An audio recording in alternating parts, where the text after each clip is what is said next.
Robin, welcome back to the podcast. It's great to have you again after some number of years that neither one of us is sure how long it's been. Too many years. Thank you for having me back. This is wonderful. I could not let the end of Fathoms 5 pass without having you back on the show. There's so many kind of milestones here. Like, for me, Fathoms 5 is one of the first pieces of gay fiction and was kind of one of my gateways into gay romance, even though it's not really a romance per se, because it's very adventure-y. But so there's that. Your 15-year publishing anniversary is tied to the 15-year mark of Fathoms 5. It's just all these things kind of happening at once. That's right. Yeah, look, I started Fathoms 5. The first book, Cross of Sins, was published in 2008, which makes me feel very old, but that's okay. And so I was writing it in 2007. And the reason I started writing Fathoms 5 was I really wrote it for myself because there was nothing, no gay adventures out there that really kind of hit that Indiana Jones mark. And I thought, oh God, this is begging for it. It's what I want to read. I saw Raiders of the Lost Ark when I was like 12, and I would have killed for a gay adventurer back then, and they just didn't exist. And so I just hit a point where it's like, you know what, I want to get into gay fiction. I want to start, writing something that I'm going to love. And if nobody buys it, that's okay, because I just need to fill this gap in my life more than anything. This hole of entertainment that I really wanted as a kid. And so I wrote Fathoms 5, the first one, Cross the Sins. I loved it. And then I wrote the second one and third one, in the next few years. I was on about one every 2 years then. And then there was a big pause, and I felt very sorry for all of my fans because I kept leaving them hanging off I a did cliff. kind of poke you a lot, like, is it time yet? Is it time yet? And you'd kind of tease a little bit. And then number 5, The Temple of Time, was supposed to be number 4, but I realized that there was a bridge. I needed to bridge a storyline between book number 3 is The Eye of Doom, and book number 5 is The Temple of Time. And book number 5 was always going to be a very big book. It's like the tentpole in the whole 7-book series. But I needed to kind of get some more information in there before I launched into Temple Time. Otherwise, it would have been a very long book. And so that's when Tomb of Heaven, book number 4, which is a much shorter book, happened. And it was really just kind of a wedge that I needed to put between books 3 and 5. And then, of course, it was ages after Temple of Time before Tears of the Golden Tiger, book 6, was finished. And I actually held book 6 off for a while because I wanted to follow it up with book 7, The Thief of Thunder, the new book, as soon as I could, because of the cliffhanger at the end of book 6, which It is did kind of leave us hanging there a bit. Yes. As soon as I finished that, I think I messaged you like, okay, and now what? When's the next one? the inspiration for the end of book 6 is that I don't know if you ever watched Dynasty as a kid. There was a Dynasty for you guys. Yes, that the wedding massacre scene in Moldova was the inspiration. It's like, oh my God, I'm going to leave this so that nobody knows who will be signed up for the next season. I didn't make the connection, but now that you said it, I'm like, yes, I get it. I totally get it. When I saw that climax, that cliffhanger as a kid, it's like, oh my God, this is what I want to do. I want to create this kind of suspense in a book one day. So I had that earmarked. I absolutely love that. Now that we've said all this stuff and people are like, what are they talking about? Because you and I kind of just jumped right in because I'm the fanboy of Fathoms 5. Sorry. Back up a little bit and give us what Fathoms 5 is about as a whole series. Okay, so Fathoms 5, it's my answer to Indiana Jones. It's a gay Indiana Jones meets The Mummy, meets James Bond, meets Charlie's Angels, meets Tomb Raider, all those big adventure set pieces. I wanted to combine them into one big gay adventure. So we've got 5 heroes. They are Fathom's five. So the head of the bunch, he's a bit like Charlie and Charlie's Angels, is Professor Fathom.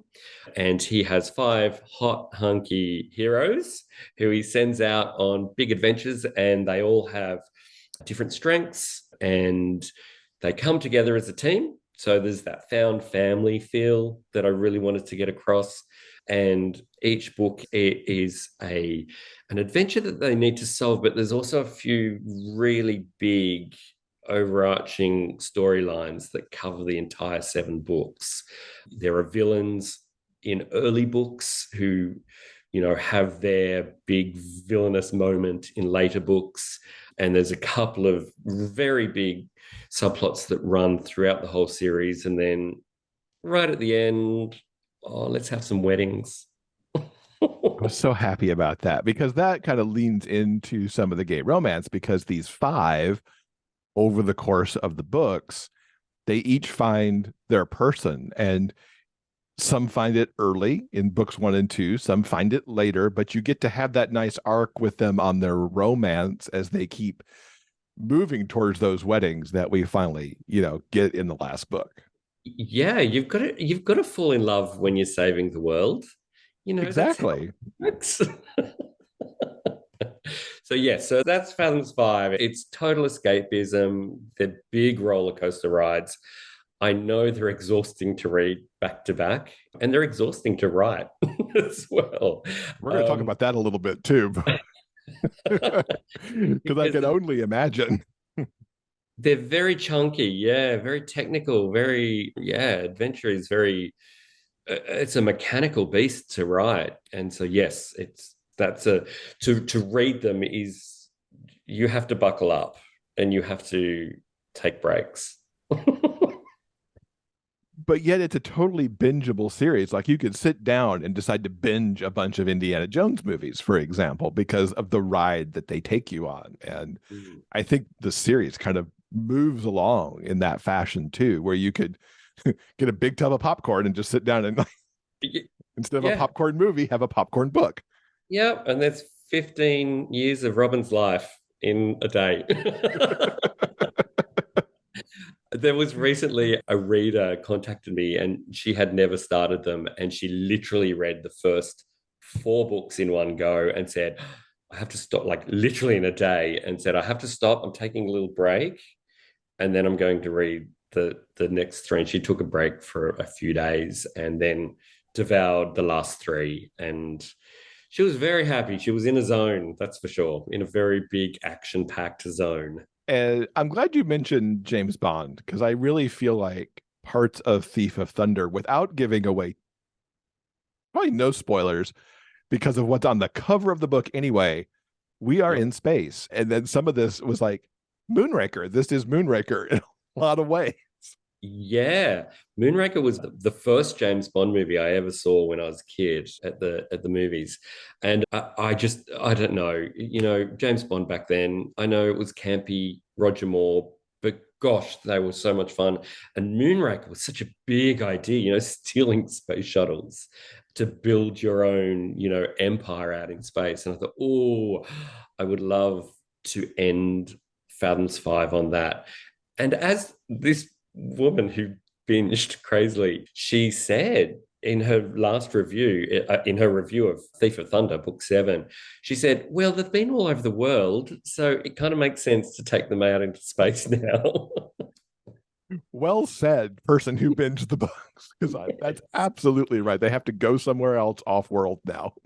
Yeah, I mean, there are a few places on Earth, but I needed some different action. For the last book, I wanted to incorporate a little bit of the temple and traps business, but there's only so many temples and traps that you can kind of come up with. And I knew I always wanted the Moonraker climax right at the end. And so this, the 7th book is very different. It does have the space adventure. It's also got weather disaster. I love a good weather disaster. So that was just right in my sweet spot. I did too. And it's kind of ironic because N.R. Walker, who I love, is releasing her Storm Chasers series She's started releasing them now, and they're all coming out. And I thought, oh, I hope she doesn't think I'm stealing her thunder. Pun Mm. intended.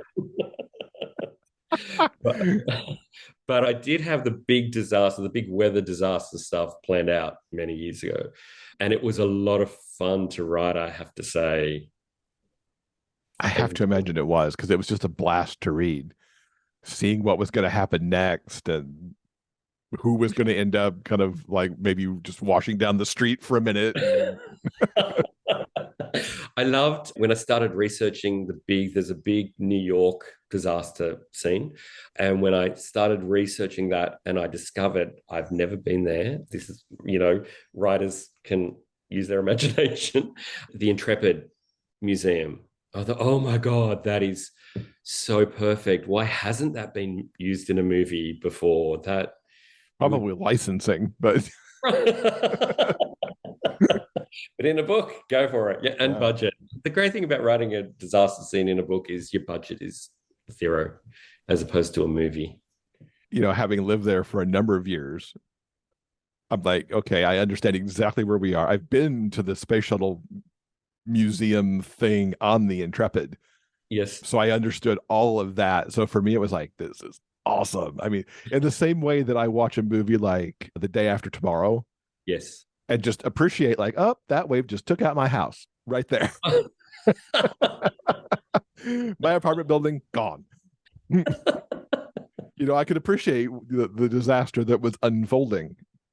Great. Yeah. And writing that scene was, because it's a big chapter and it's a big thing to do. If you want to wipe out New York, that's a big thing to do. But I was also careful that, I didn't want it to be turn into a walking dead of bodies everywhere and things like that. So I kind of steered clear of that. And it was just that it's more the suspense. Mm-hmm. That was the really important part, the tension of, can I do a spoiler? Should I do a It's your spoiler? book, so sure. Wave, and let's face it, we've seen waves come for New York before, but I kind of wanted to give it my spin. So the wave coming towards New York and just the tension and the separation of the characters, because that's another thing that I do love doing in the Fathoms 5 books is separating all the characters. It's a classic, dates back so many decades in storytelling, so many centuries. But, George Lucas did it so well in the first Star Wars movie. Separate the characters, 3 different groups, 5 different groups, however many you need. And that builds so much tension when you can put them into their own situation that needs to be solved. That's just a great mechanism for suspense. Mm-hmm. Absolutely. And the thing I like so much about the New York scene and what you did separating the characters there, so often through the series, the characters are separated by continents. They come together usually at the end to take care of whatever the big thing is for the book, but they spend a lot of the book separated, trying to, bring disparate pieces together to solve the problem, much like Star Wars, where everybody eventually comes together for the end. In Thief of Thunder, you've got them all in New York, but separated. Yes. So bringing them all together in New York. So that big New York scene, which is in the middle of the book, it's almost like a climax before the climax. It's almost like, I really wanted to, I guess it's got a real Independence Day feel to it. There's that too, yeah. Yeah, where it's like, that's right. That big, massive scene is right in the middle of the movie. And then they have to go pick up the pieces. But bringing them together is always tough. When they are together, it's always really hard to write because you've got like a busload of characters. There's like 10 or 12 characters to bring together. It's very similar in the end of Temple of Time. It's so many characters who are all together and giving them all jobs to do, and without it looking like, oh, I've got like a whole, tour bus behind me of characters. It can be tricky. You mentioned that you had to create connective material before Temple of Time. Yes. Did you in general have the series kind of mapped back when you started in 2007 with the first book, like what was going to happen and how the big arc was going to be set up? Or did you kind of make more of this up as you went along? A lot of it is there very early on. If I didn't have it in the first book, I definitely had everything in the second book. The villain in book 5, Caro Sholtes, is introduced right at the start of book 2. And again, I'm just borrowing on, giants who have stood before me. Superman, the movie, right at the start of Superman, the movie, we meet the villains for the second film. Mm-hmm. And then they get cast off, and we don't see them again until the second film. And it's just, that seeding, that planting of all those little bits is the first few books are filled with it. The villain in book 7 is right at the start. His the antagonism he has towards one of the main characters, Shane, is right in the start of book 1. And then he eventually becomes the villain, and he was always going to become the villain in book 7. So yes, everything was very mapped out to the point that I was going to lose a few characters in book 5, that I needed to introduce a pilot by book 6. And I always did want to make him Australian, and that the pilot would be very much needed in book 7 because somebody needs to fly a space shuttle. Indeed. To hear you talk about it now, I mean, you could look at some of the tent poles of like Indiana Jones, Star Wars, and certainly Star Wars is probably the better example because Lucas has always talked about how he had a vision for that original 9 picture set. But we look, more recently at how Marvel kind of set up, when they Yeah. started with Iron Man to get us to Infinity War, there was a plan Yeah. across Yeah. how many ever movies that was. I absolutely think writing adventure and suspense and action needs intricate plotting anyway. You can't just sit there and go, I'm going to write a mystery and not know anything, not know how it ends, first. So I think all of that planning, when I sat down and I came up and I created these 5 characters, and I thought, I really want this to be a big story arc. I want it to be a big canvas. I didn't mean for it to take 15 years, but anyway. Sorry, everyone.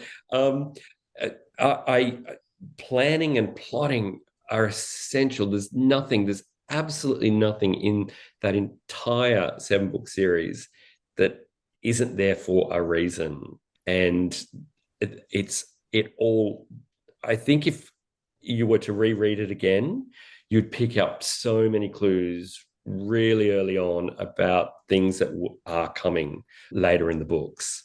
So I kind of like that, they're very rereadable. And, as, is it finished? Is it? Well, let's just talk about that because now that you're saying that. So you mentioned, if people caught it, that people went missing at the end of Temple of Time and have been missing, other than people being like, I miss these people. We haven't really had a moment to check in with them. And yet, in the epilogue of Thief of Thunder, here we are finding out about the Time Stormers. Yes. So I think a lot of people went into book 7 thinking that they would all come back in book 7. Indeed, yes, that's exactly where I went. Okay, sorry, my apologies. It was going to be too big a story. I think part of me was happy not to do that because part of me just doesn't want to let these guys go. I love them so much. I love writing their stories. I do need a break in writing action at the moment because it is really exhausting. But these guys, these cast of characters are so dear to me that when I separated a few out at the end of book 5, they were always going to become a spin-off series. I've always planned to write a time travel series, and they are the Time Stormers. So they will be coming soon. I have the first book all mapped out, and it's because it's time travel, obviously that's a bit trickier. And it does lean a little bit more on that kind of adventure magic kind of feel. But the first Time Stormers book is set at the end of the Second World War. We've got some Nazis as our villains, very Indiana Jones. Back to the basics of what I started. And it's going to be quite a big book. And then I'm planning 3 books for the Time Stormers, but who knows? And the Fathom 5 characters haven't completely checked out yet either. So they will have a place in Time Stormers eventually. Excellent. I knew there was more. There had to be more. Even as I was turning that page, I'm like, okay, oh, epilogue. Hey, look at who's here. Oh, great. Creating the action sequences and then also keeping things personal with the characters and having that time for romance and the breath to be like, we can have a moment to have dinner or maybe make out or have a date or whatever that is. How did you kind of map those across? So you were always kind of balancing the more personal side of things for these characters versus the big, usually saving the world is a thing across all of the books because of what they're going after. Yeah. How was that? Because I know like authors, I read a lot of romantic suspense too, and the authors we talk to there talk about having to take care of the running clock on whatever the suspense element is, but also giving the characters time to, you know, have a romance moment. Yeah, and I think that there's a big difference between romance and some nookie. Mm-hmm. Nookie is hard to put in. You know, that's really hard to find a spot for that. And I think when I do find a spot for it, it's in the transition in locations. They'll arrive at a hotel or they're on a train or they're on a plane or wherever, and there's that travel downtime is perfect for that, or right at the start of the book or right at the end of the book. They're kind of the only, when you are saving the world, you don't want to be busted with your pants down, you know? Right. So that there are specific times where I would be able to feed that in. But as the series went on and the romance becomes really important, just those romantic moments you can steal anywhere. You can steal a kiss, you can steal an I love you. And so they became easier to thread through. And also, you know, the more somebody loves somebody, the higher the stakes are and the greater the suspense. So that really made the romance can make suspense really powerful. So that's kind of the difference that I came to between the two. There is less nookie as it goes along. You know, somebody, I read a review the other day that said that the first book is porn with plot, and that I quickly replaced it with plot with porn. And you know, we don't like to call it porn, but he that review was not far off the mark. That, you know, there's a lot more steaminess in the first book, and it does become less as the romance builds. Maybe that's Yeah. what romance is. Well, and Romance also is in the first book, before you were saving the world, you had to bring everybody together. So there was more yeah, opportunity in some ways because you hadn't really taken off yet. yes, yeah. I absolutely right. Everything, all the stakes increase throughout the book. You know, those relationships have to get deeper. The drama has to get higher. The action has to get bigger. Every book. So yes, so that romance does definitely build, but there's also, you know, But there's there's new still romance too, because I mean, Sam just got his romance in book 6. finally. Yes, and I Young love those. Sam, finally. Is he your favorite? Is he? It's so hard to have a favorite, because they each bring such an interesting thing to the mix, Yeah. and they're each such their own individual character and couple. Like if I really had to pick a true favorite across the characters, it's actually not one of the 5. It's Daniel, Yeah. because he's such an outsider swept into this. He alternates between, this is awesome, this is fun, this is, I may die, I'm not sure this is so fun. He's the nerd. Yeah. He's the Clark Kent of the He's the group. nerd, he's the reporter, which I appreciate. Says, some of my early career was in like journalism, so I really appreciate Daniel. And Yeah. so I always want him to kind of come out okay, which of course, Well, I do. he's Yes. got his arc and it's good. Yeah. His arc is quite big for not a character. He's not even in the first book. I love Daniel. Yes, I do. I love that he and Shane are opposites tracked. And the last 2 books, I put Daniel through the ringer, probably more than any other character. He did And not appreciate the tears of the tiger at all. I I won't think even say what about it he didn't like, but that was I think that was his least favorite adventure. Well, yeah, absolutely. Well, and what happens at the end of number six and the start of number seven for him? Yeah, I think that's how I show affection for a character is I, really put them through it. So 15 years of giant action sequences. Not only do you have to, create a few action sequences to get to the big one in a book, in an individual book, but then it's trying to amp it up to get to the finale. Yeah. How do you go about like writing those big things? Like determining where everybody is and how everybody's moving. Is there like graph paper and charts? Or is it you're playing with action figures somewhere? Or, I should do that. There's lots of scribbling in notebooks, lots of scribbling. I tend to do a lot of, my husband can attest to this. I tend to do a lot of scribbling on notebooks while I'm cooking dinner. And he's like, when's dinner going to be ready?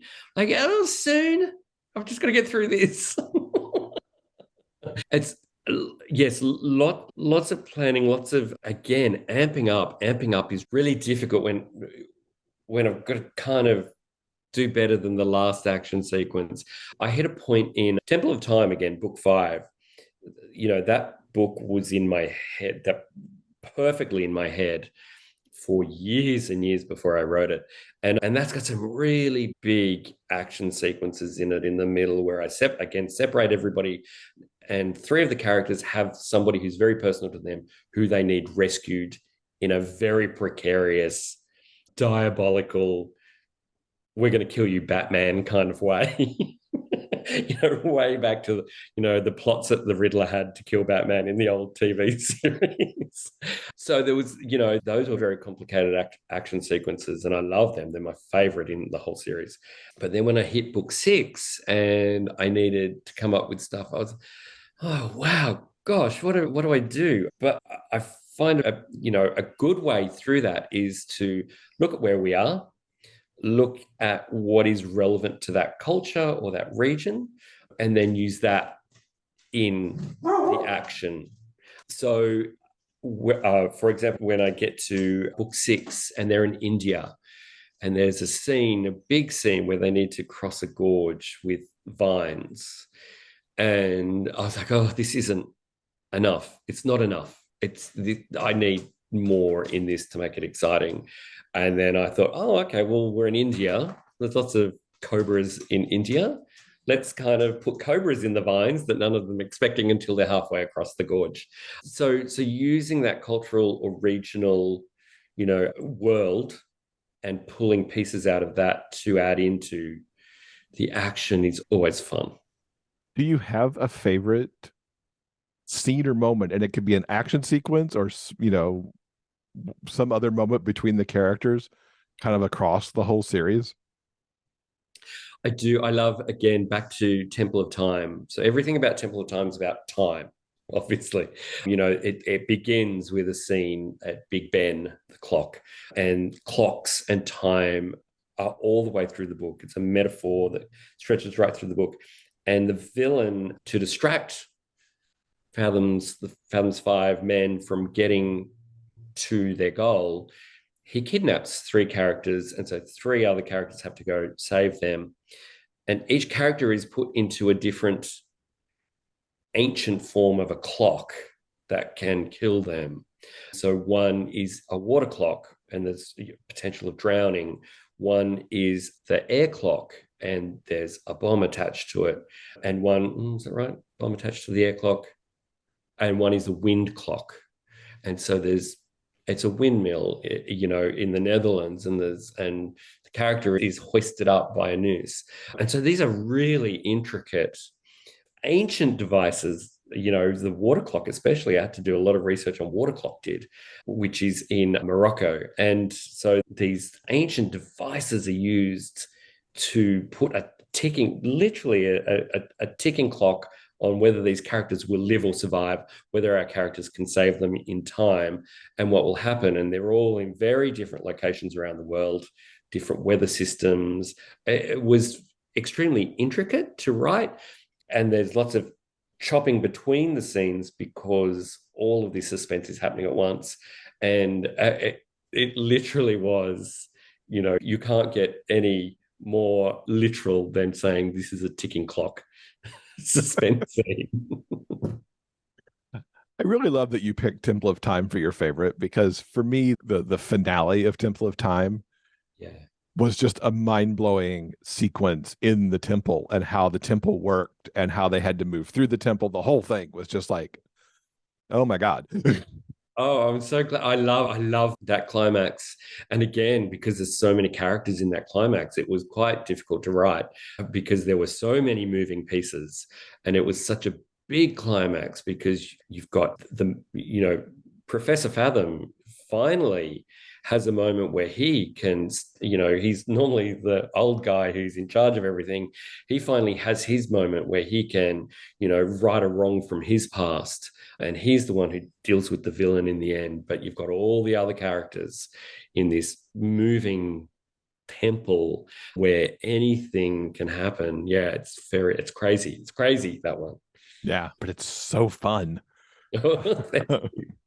So 15 years, how's it feel to hit the 15-year of your publishing career mark? That's a big deal. Yeah, it feels great. I've actually been writing longer than that, but I've been writing a gay fiction for 15 years. Before that, I'd published a few books, which aren't really around anymore. But that was, my first book was out in 2000. So I've been doing it for 23 years now. And yes, everything's changed a lot. I used to walk up to the mailbox with manuscripts in an envelope, and I used to give it a kiss and stick it in the mailbox and send it off to some publisher in America and wait 6 months to hear back. These were the days before self-publishing, and I'm glad everything's so much more streamlined these days. Makes it easier just to be productive. But yeah, it's been a long time, but it's all I ever want to do. And I think finishing Fathoms 5 as it is finished, that first series, it feels good to kind of mark the end of, not mark the end, but my 15-year anniversary in gay fiction. It's lovely to wrap up Fathoms 5 in its current incarnation at this point. And I need a break from the action, I have to say, because it is really hard to write. And so I'm looking forward to just throwing myself into the romance and the rom-coms now. And I'm in a position now where I'm writing full time, and I feel quite unstoppable at the moment. Let's hope Excellent. that, yeah, I want that to keep up. So shifting away from Fathoms into more romance fare. Earlier this year, you actually released a book that's actually part of the Love Abroad series with Under the Arabian Sky. Tell us about that, because that was like bringing you back into the romance area to launch that book out after that pause. Yeah. So Love Abroad is it's not a series, it's a collection of 9 authors who were invited to be part of it. And the criteria was write a story set abroad, set somewhere that is off the beaten track. So we're not talking Rome, London, Paris, New York. It has to be somewhere where people aren't expecting. Take the reader on a journey that they may never go on, to somewhere where it's just not on their bucket list potentially, or maybe it is on the bucket list, and it's that impossible to reach bucket list. So there's Madagascar in there, there's Norway, there's Africa, there's so many great locations. And I chose Oman because we had just been to Dubai and Abu Dhabi, and the Middle East is extraordinary. It's so complex, and it's an amazing place. And I was there, and I was like, oh my God, I have to write a love story set here. But being in Oman, being in the Middle East, it's a Muslim country. And so that was a big challenge culturally to set a romance there. But when we were in Dubai, we went out to the desert. We went to a Bedouin camp, and the desert it's magnificent. We have desert here in Australia, which I've been to. It's nothing like the desert in the Middle East. All the sand dunes. I was blown away by this mysticism of the desert out there. It's incredible. And I really wanted to try to nail that in a book, despite the religious challenges that I was going to need to face in a gay book set in the Middle East. First and foremost, I wanted to bring the desert to life and to write a love letter to the sand dunes. And that was my goal with Under the Arabian Sky, was to really bring that sand and that magic of that exotic Arabian desert. We've been all our lives, we've had Arabian stories, Aladdin, and it's no stranger to us. But to bring a gay romance into that world, I really wanted to see if I could do it. And I'm so proud of that book. Like, I really love what I did with that. I wanted to make it as poetic as I could. I wanted to tap into all that English patient beauty and the culture, and just, yeah, really deliver something magical. I hope I What did. what kind of preparation did you have to do for it? Because you do have everything with the desert, as you mentioned. Even in the blurb, you mentioned the science of sand that kind of gets brought out through one of your characters, but then also, really embracing and working with the cultural aspects too of actually having a gay love story set in that culture. When we were over there, we did a couple of tours and had a couple of amazing guides. And one guide we spent the morning with, and he was just so much information. I was a sponge. I was like literally taking notes during this whole day with this guy. His name was Muhammad, and he was a very strong character and believed very strongly in his own, in Islam. But also there was a very progressive side to him, and he really wanted to get through to us that, and this was something that's really struck me about the Middle East, was that I feel like it's a culture that doesn't want to be left behind. That although so much of it is archaic, and so much of it is rooted in, centuries, thousands of years of religion. I also think that there's a very progressive side to them, that they realize that if they turn their back on the rest of the world, that they're going to be left behind. And this is a culture that doesn't want to be left behind. This is a culture that actually wants to be a leading culture in the world. This is, you look at Dubai. Dubai is an astonishing city. There's innovation. It's dazzling. It's an incredible place to visit. And you come away feeling very much like there are rules that they will soften on, hopefully. And one of those is, I think, homosexuality. I think they're beginning to soften on how strict they are over there. There are obviously some states that are very strict, but I think in other places, they're realizing that, well, this is the world that we live in, and we're part of the world.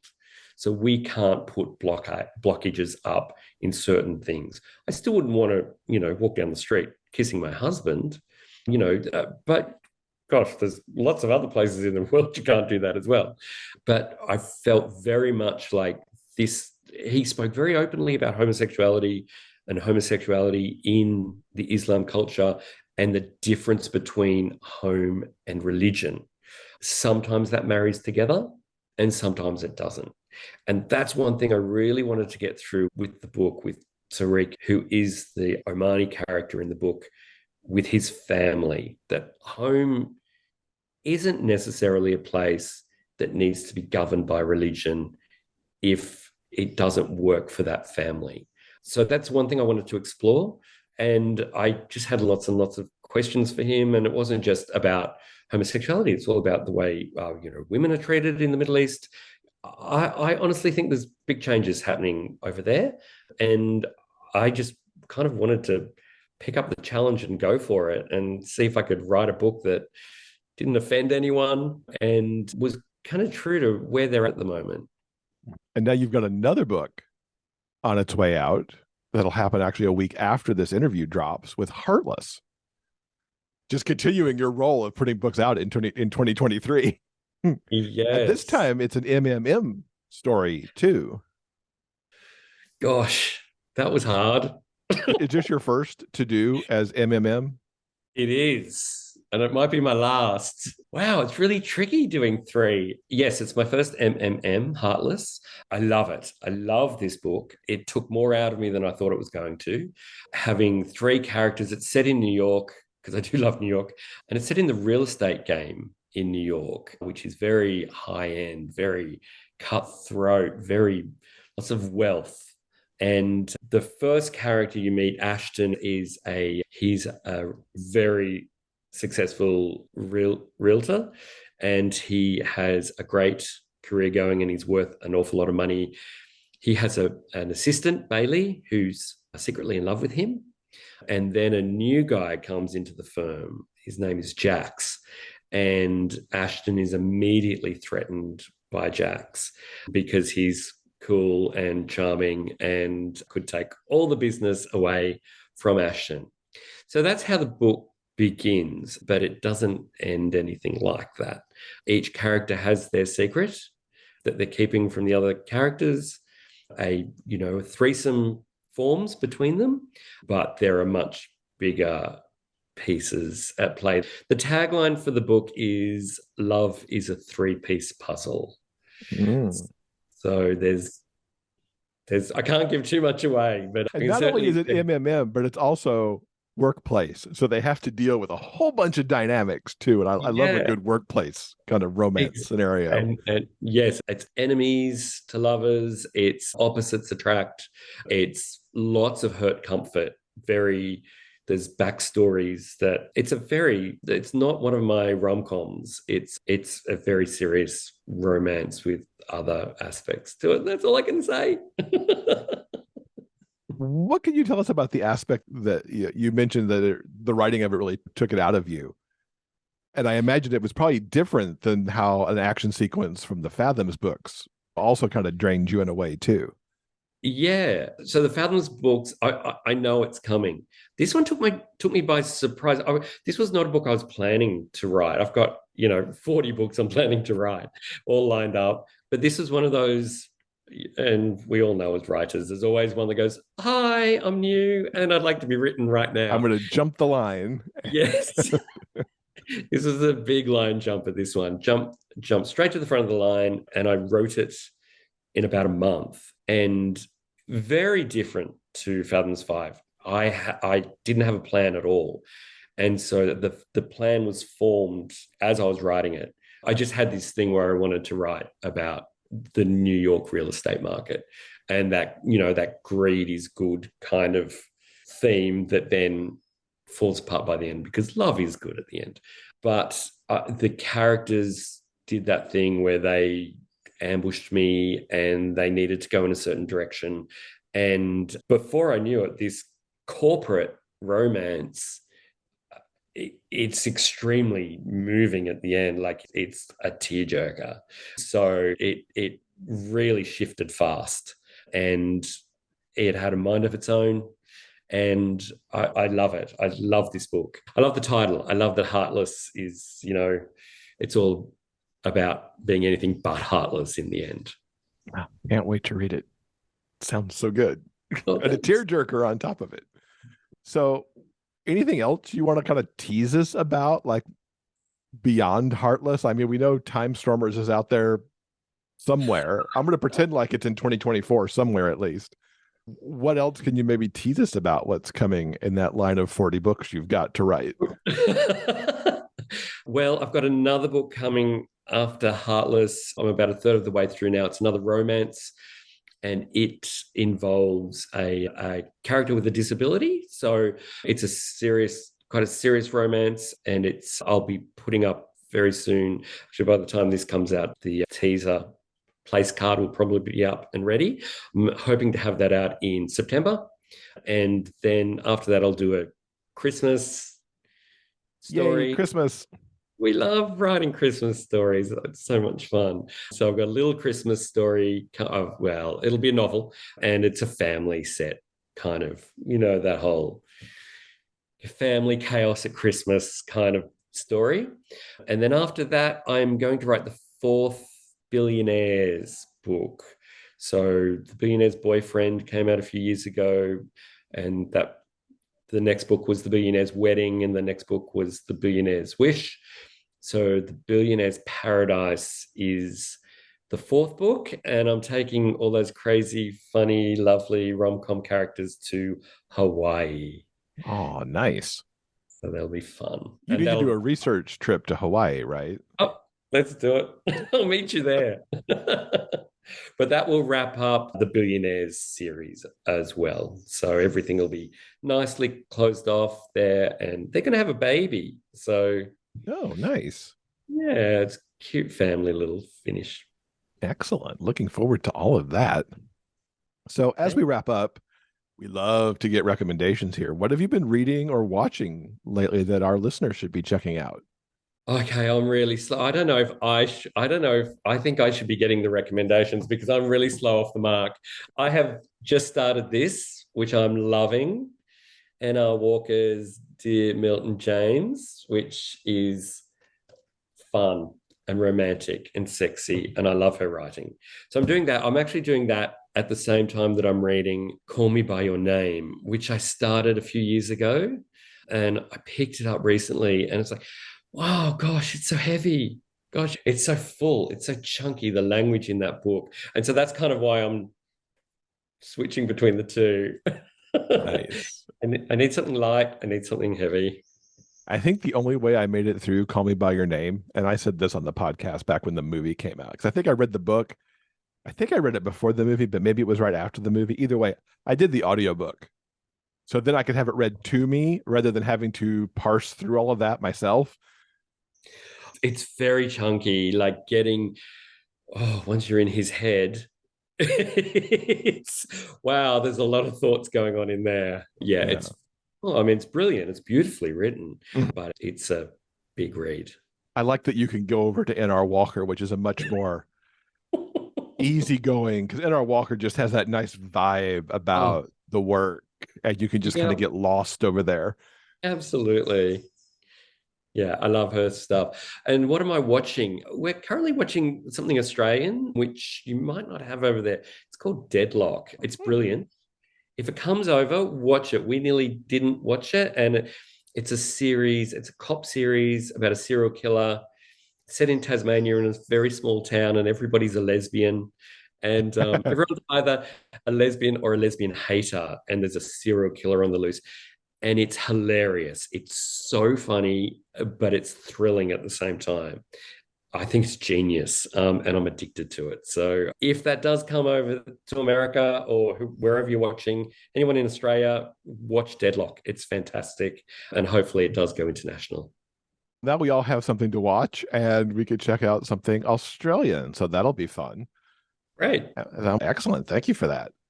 You're welcome. So, what is the best way for everyone to keep up with you online and find out when Right. everything is coming? So obviously Facebook, you can find me on Facebook. Otherwise, you can sign up for my newsletter at my website, which is www.authorrobinnight.com. And that way you'll get all my newsletters and you'll know exactly what's happening. And all my books are available on there as well.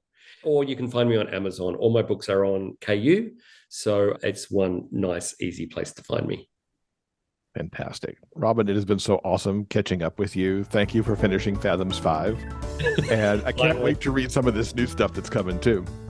Oh, good. Thank you for having me. It's been so great. I love being on here.